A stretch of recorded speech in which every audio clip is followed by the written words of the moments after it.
নম্বরে যারা শিরিক করে, যারা কি করে? শিরিক। শিরিক কি?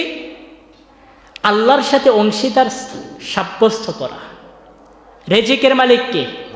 আল্লাহ। আপনি যদি কন না আমার ছেলে রেজিক দেয়, শিরক। সন্তানের মালিক কে? আল্লাহ। আপনি যদি কোন যে না পীর সাহেব সন্তানের মালিক, পীরের কাছে গেলে সন্তান পাওয়া যায়, শিরক। বোঝা গেছে? তাহলে এই শিরিক যারা করবে তাদেরকে আল্লাহ মাফ করবেন না। শিরিক এটা সবচাইতে বড় জুলুম। শিরিক কি? সবচাইতে বড় জুলুম। وَإِذْ قَالَ لُقْمَانُ لِابْنِهِ وَهُوَ يَعِظُهُ, একজন নবী ছিলেন, নাম হলো লুকমান আলাইহিস সালাম। তিনি তার সন্তানদেরকে উপদেশ দিতেন যে লা তুশরিক বিল্লাহ, তুমি কখনো আল্লাহর সাথে শিরিক করবা না। কেননা বলেছেন ইন্নাশ শিরিকা লা যুলমুন আযীম, যে শিরিক এটা সবচাইতে বড় জুলুম। শিরিক কি? সবচাইতে বড় জুলুম। এরপর আল্লাহর হাবিব আল্লাহ তাআলা বলেছেন যারা শিরিক করবে আল্লাহ তাআলা তাদের গুনাহগুলো মাফ করবেন না।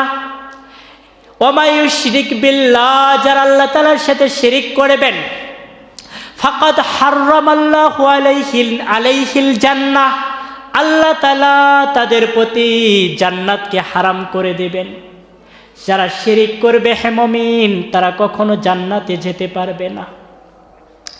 নবীজিকে আল্লাহ তাআলা বলেন যে লাইন আশরাকতা, আপনি যদি, হে নবী আপনি যদি শিরিক করেন, লা ইয়াহবাতান্না আমালুক, আপনার যে আমল আছে, আপনার যে আমল আছে সব আমলগুলো আল্লাহ তাআলা বরবাদ করে দেন। কাকে বলতেছে? নবীজিকে। যে লাইন আশরাকতা, হে নবী আপনি যদি শিরিক করেন, লা ইয়াহবাতান্না আমালুক, আপনার যত আমল আছে সব আমলগুলো আল্লাহ তাআলা একদম নস্যাৎ করে দেবেন। তাহলে নবীর আমল যদি নস্যাৎ করে দেয় শিরিক করলে, আমাদেরটা করবে না? আমাদেরটা তো আরো আগেই করে দেবে। অতএব আল্লাহর সাথে কি করা যাবে না? শিরিক করা যাবে।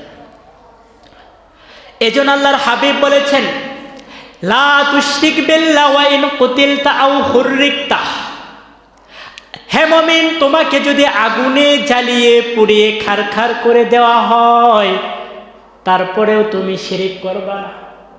তোমাকে যদি হুমকি দেওয়া হয় তুই আল্লাহর সাথে শিরিক কর, নয়তো কি একদম হত্যা করে ফেলবো, আগুনে পুড়িয়ে খারখার করে ফেলবো, নবীজি বলেছেন তারপরেও বান্দা লা তুশরিক বিল্লাহ, আল্লাহর সাথে শিরিক করবা না।